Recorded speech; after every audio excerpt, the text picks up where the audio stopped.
talk to foreign intelligence services who are active in Australia. That's well known. ASIO have said that before. So, I don't think the head of ASIO needed to go into detail to then sort of not tell us what's really going on. So I don't quite agree with Peter Duff on this one.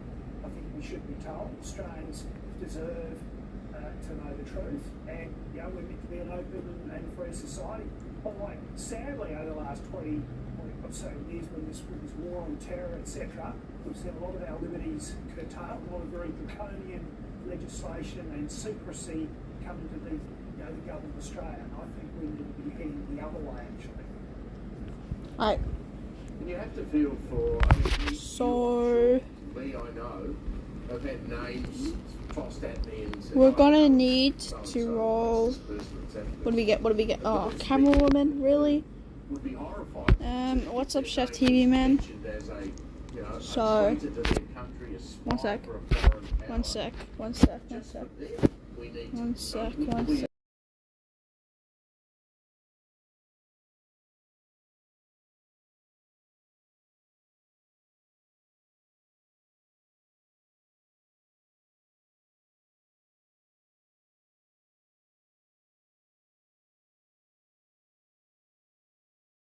I'm back, so we're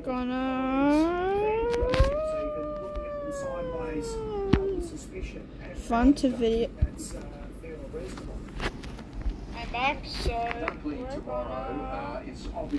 Huh? What do you mean? You and I talk about it all the time. No. This week it was revealed that voters actually prioritise lowering the price of their power over the source of their electricity. Now, Chris Bowen would be happy to supports weakening. Never mind. So we're gonna AFK and make something because I'm hungry and something very, very yummy. So yeah, and the chat is right here. So if any comment, oh, one sec, be right back. Environmental concerns, and that is showing the needles move. We also saw that other poll in recent days suggesting that people were now strongly backing nuclear. And most interestingly, it was the young who were getting behind it. There's a young fellow, I think he's been on Sky a few occasions, William Shackle, who's been quite prominent. He's a young bloke in his late teens.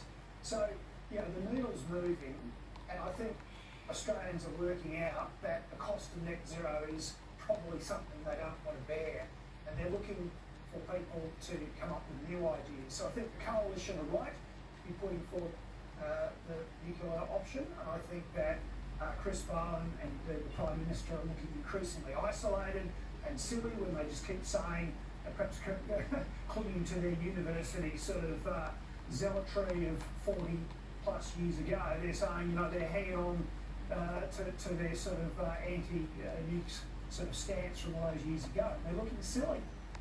So that's where this is going. And I think there is a real opportunity for the state Liberal or Liberal National Party coalitions to actually stand up and say, well, this net zero ain't worth the cost, and campaign on that. Sadly, they're not in step, I think, with where the federal parties are seeing the wind blowing.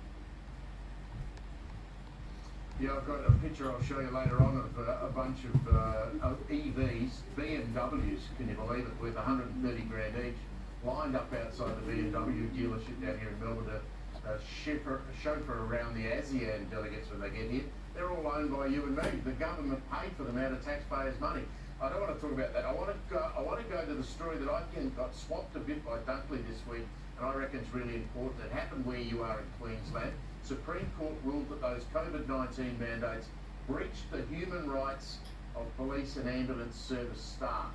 Now, what was your view on the mandates at the time, and what do you think this decision is going to mean, Campbell? Well, long-term watchers of this channel would know that I was very firmly against these mandates, the vaccine mandates. I saw it as coercion. I was also against many of the other COVID-19 directives that came out. So just to cut to the issue, I mean, the Supreme Court essentially said that on the one hand they're saying, well, you can weigh up, these sort of requirements with human rights sort of protections. But what the judges said is that, if it's not done right, and it wasn't done right, in terms of making the call, making the decision, then these things are null and void. So that, I think, then does open a can of worms. So quite I'm not trying to say that it doesn't, but you can look at all sorts of things. I mean, the former chief of council of Queensland, who's now our governor, made all sorts of crazy calls. I want to have some though, because I'm hungry. Call it out. I mean, how did the CHO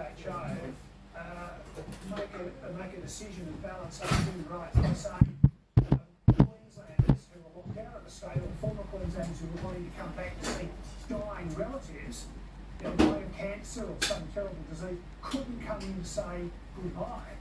What about banning the Fort Wayne flyover on Anzac Day 2020 because of COVID?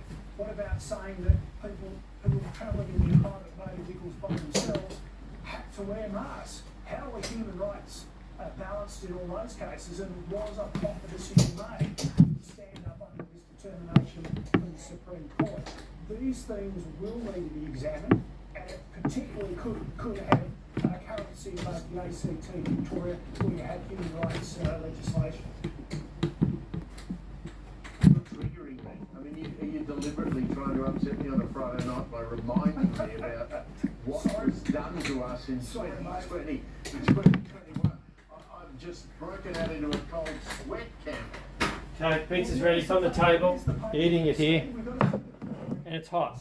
You've got 5 minutes before it cools down. Absolutely. Thank you. Thank you very much. You're welcome. Has sent shockwaves through the Australian media industry today after it was revealed by Sky News that Facebook would no longer pay for news content anymore. What's that? Hi guys, we're gonna do some ASMR. And it's gonna be yummy and the grandstart. Hello.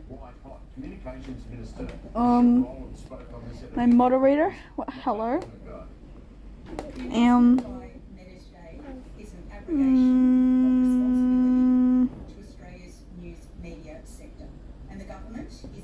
Never mind.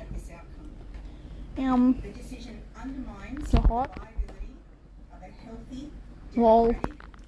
Anyways, this is hot. Various ministers are pretty angry. I think there's that from the PM already. The Assistant Treasurer and Canberra is really reacting very poorly. To break this down, please joined by what does it mean to social media users, Trevor?